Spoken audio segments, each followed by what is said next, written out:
From Crossways Publishing, the English Standard Version of the Bible, a reading from the Apostle Paul's second letter to the Corinthians, 2 Corinthians, chapters 9 and 10.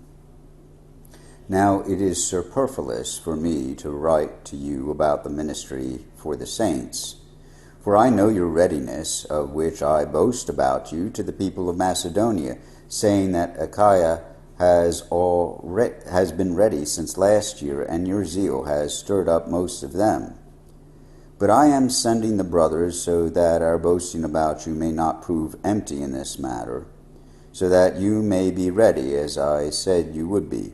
Otherwise, if some Macedonians come with me and find that you are not ready, we would be humiliated, to say nothing of you, for being so confident.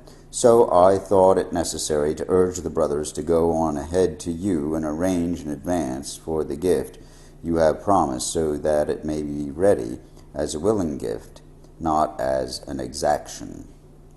The point is this: whoever sows sparingly will also reap sparingly, and whoever sows bountifully will also reap bountifully. Each one must give as he has decided in his heart, not reluctantly or under compulsion, for God loves a cheerful giver. And God is able to make all grace abound to you, so that having all sufficiency in all things at all times, you may abound in every good work, as it is written, He has distributed freely, He has given to the poor, His righteousness endures forever. He who supplies seed to the sower and bread for food will supply and multiply your seed for sowing and increase the harvest of your righteousness. You will be enriched in every way, to be generous in every way, which through us will produce thanksgiving to God. For the ministry of this service is not only supplying the needs of the saints, but is also overflowing in many thanksgivings to God. By their approval of this service, they will glorify God because of your submission that comes from your confession of the gospel of Christ and the generosity of your contribution for them and for all others, while they long for you and pray for you because of the surpassing grace of God upon you.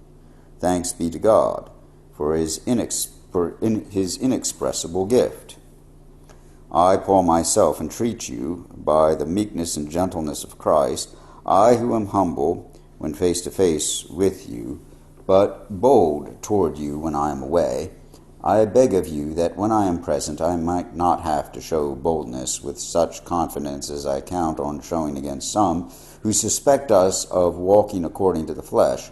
For though we walk in the flesh, we are not waging war according to the flesh.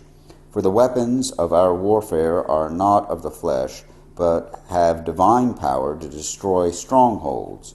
We destroy arguments, and every lofty opinion raised against the knowledge of God, and take every thought captive to obey Christ, being ready to punish every disobedience when your obedience is complete. Look at what is before your eyes. If anyone is confident that he is Christ's, let him remind himself that just as he is Christ, so are we. For even if I boast a little too much of our authority, which the Lord gave for building you up and not for destroying you, I will not be ashamed. I do not want to appear to be frightening you with my letters, for they say his letters are weighty and strong, but his bodily presence is weak and his speech of no account. Let such a person understand that what we say by letter when absent, we do when present. Not that we dare to classify or compare ourselves with some of those who are commending themselves, but when they measure themselves by one another and compare themselves with one another, they are without understanding.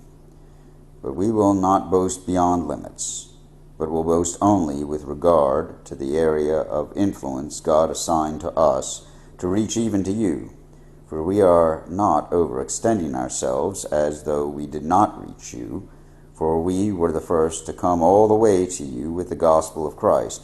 We do not boast beyond limit in the labor of others, but our hope is that as your faith increases, our area of influence among you may be greatly enlarged, so that we may preach the gospel in lands beyond you, without boasting of work already done in another's area of influence.